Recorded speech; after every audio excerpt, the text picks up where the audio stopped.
दोस्तों नमस्कार। आशा है आप लोग अच्छे होंगे। जानते हैं स्कंद पुराण के शिव भक्त के बारे में। दोस्तों चैनल को सब्सक्राइब और लाइक जरूर कर दीजिएगा। माटी का नाम एक बड़ा शिव भक्त था। माटी का नाम का एक बड़ा शिव भक्त था। उसने संतान प्राप्ति के लिए 100 साल तक शिव जी का कठोर तप किया था। शिव जी ने उसे संतान का वरदान दिया। समय आने पर उसकी पत्नी गर्भवती हुई। पत्नी का प्रसव 4 साल तक नहीं हुआ तो माटी को बड़ी चिंता हुई। पता चला कि गर्भ का बालक कालमार्ग नामक राक्षस के डर से बाहर ही नहीं निकल रहा है। माटी ने सोचा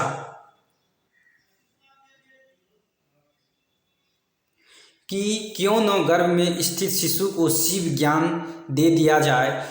उसने शिशु को शिव ज्ञान देना शुरू किया, जिससे शिशु को बोध हुआ और वो बाहर निकला। माटी ने काल मार्ग से डरने के कारण अपने पुत्र का नाम रखा कालभीति। कालभीति जन्म से ही परम शिव भक्त थे। बड़े होते ही कालभीति घोर तपस्या में लगे। बेल के पेड़ के नीचे पैर के अंगूठे पर खड़े हो वो 100 वर्ष तक एक बूंद भी पानी पिए बिना मंत्र का जप करते रहे। 100 वर्ष पूरे होने पर एक दिन एक आदमी जल से भरा हुआ घड़ा लेकर आया। कालभीति बोली, आप किस वर्ण के हैं? आपका आचार व्यवहार कैसा है? यो सब जाने बिना मैं जल नहीं पी सकता। पानी लाने वाला आतुंगक बोला, मैं जब अपने माता पिता को ही नहीं जानता तो अपने वर्ण का क्या कहूँ। आचार विचार और धर्म से मेरा कोई वास्ता ही नहीं रहा है। कालभीति ने कहा, मेरे गुरु के अनुसार जिसके कुल का ज्ञान हो उसका अन्न जल ग्रहण करने वाले तत्काल कष्ट में पड़ता है। मैं पानी नहीं पीऊँगा श्रीमन। आतुंग बोला, तुम्हारी बात पर हंसी आती है। जब सब में भगवान शंकर ही निवास करते हैं तो किसी को बुरा नहीं कहना चाहिए, क्योंकि इससे भगवान शंकर की ही निंदा होती है। यो जल अपवित्र कैसे हुआ? घड़ा मिट्टी का बना है और आग में पका है, फिर जल से भर दिया गया। मेरे छूने से अशुद्धि आ गई। अगर मैं अशुद्ध होकर इस धरती पर रहूं तो आप यहाँ क्यों रहते हैं? आकाश में क्यों नहीं रहते?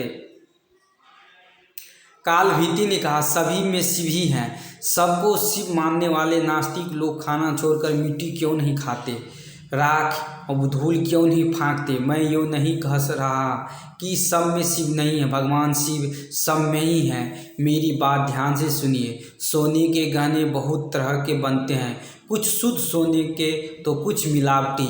खरे खोटे सभी आभूषण में तो सोना ही है। इसी प्रकार ऊंच नीच शुद्ध अशुद्ध सब में भगवान शिव सदा शिव विराजमान है। जैसे खोटा सोना खरे के साथ मिलकर एक हो जाता, इसी तरह इस शरीर को भी व्रत तपस्या और सदाचार आदि के द्वारा सुसिद्ध करके शुद्ध बना लेने पर मनुष्य निश्चय ही खरा सोना होकर स्वर्ग में लोक में जाता है। शरीर तो खोटी और पवित्र चीज से बिगाड़ना ठीक नहीं। जो व्रत उपवास करके शुद्ध हो गया है वो भी यदि इस तरह अशुद्ध होने लगे तो थोड़े ही दिन में पतित हो जाएगा। इसीलिए आपका दिया पानी तो मैं कभी नहीं पीऊँगा।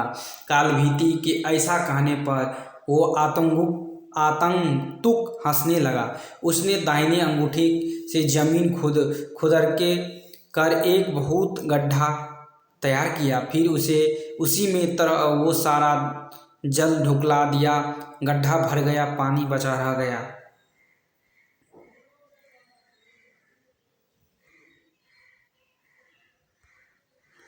फिर उसने अपने पेड़ से ही खुदर के एक तालाब बना दिया और बचे हुए जल उस तालाब को भर दिया। वो अद्भुत दृश्य देखकर कालभीति जरा भी नहीं चौंके। आतुक बोला, ब्रह्मदेव आप तो हैं मूर्ख, परंतु बातें पंडित सी करते हैं। लगता है आप विद्वानों की बात सुनी। कुआ दूसरे का, घड़ा दूसरे का और रस्सी दूसरे की एक है। पानी पिलाता और एक पीता है। सब समान फल के भागी होते, ऐसा ही मेरा जल भी है। तुम धर्म के ज्ञाता हो, फिर क्यों इसे नहीं पियोगे? कालभीति ने विचार किया, यदि एक कार्य में अनेक सहायक हो तो काम करने वाले को मिलने वाले फल बंटकर समान हो जाता है। बात तो ठीक है। कालभीति ने उस मनुष्य से कहा, आपका यो कहना ठीक है, कुएं और तालाब पानी पीने में दोष नहीं, फिर भी आपने तो अपने घड़े के जल से ही इस गड्ढे को भरा है। यो बात सामने देकर मैं हरगिज इसे नहीं पीऊँगा। कालभीति के हट पर वो पुरुष हंसता हुआ अंतर्ध्यान हो गया। अब कालभीति को अचरज हुआ, सोचने लगे कि यो क्या किस्सा है। इतने में ही उस बेल के पेड़ के नीचे धरती फाड़ कर सुंदर चमचमाता शिवलिंग प्रकट हो गया। तब कालभीति ने कहा, जो पाप के काल हैं, जिसके कंठ में काला चिन्ह सुशोभित हैं तथा जो संसार के काल स्वरूप हैं, उन भगवान महाकाल की मैं शरण लेता हूँ। आप हमें शरण दीजिए, आपको बारंबार नमस्कार है।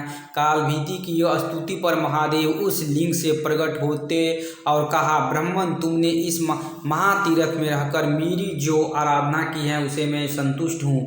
अब काल मार से तुम निर्भय हो। मैं ही मनुष्य रूप में प्रकट हुआ था। मैंने यो गड्ढा और तालाब सब तीर्थों के जल से भरा है। यो परम पवित्र जल तुम्हारे लिए लाया था। तुम मुझे कोई मनोवांछित वर मांगो। कालभीति ने कहा, प्रभु, यदि आप मुझ पर प्रसन्न हैं तो सदा यहाँ निवास करें। इस शिवलिंग पर जो भी दान पूजन किया जाए वो अक्षय हो। आपने काल से भी मुझे मुक्ति दिलाई, इसीलिए यो शिवलिंग महाकाल के नाम से प्रसिद्ध हो। भगवान बोले, जो कोई अक्षय तृतीया, शिवरात्रि, सावन मास चतुर्दशी, अष्टमी, सोमवार तथा विशेष पर्व के दिन इस सरोवर में स्नान करके इस शिवलिंग की पूजा करेगा, वो शिव को ही प्राप्त होगा। वो यहाँ किया हुआ तप, जप और रुद्र जप सब अक्षय होगा। तुम नंदी के साथ मेरे द्वार पाल बनोगे। काल पर विजय पाने से तुम महाकाल के नाम से प्रसिद्ध होंगे।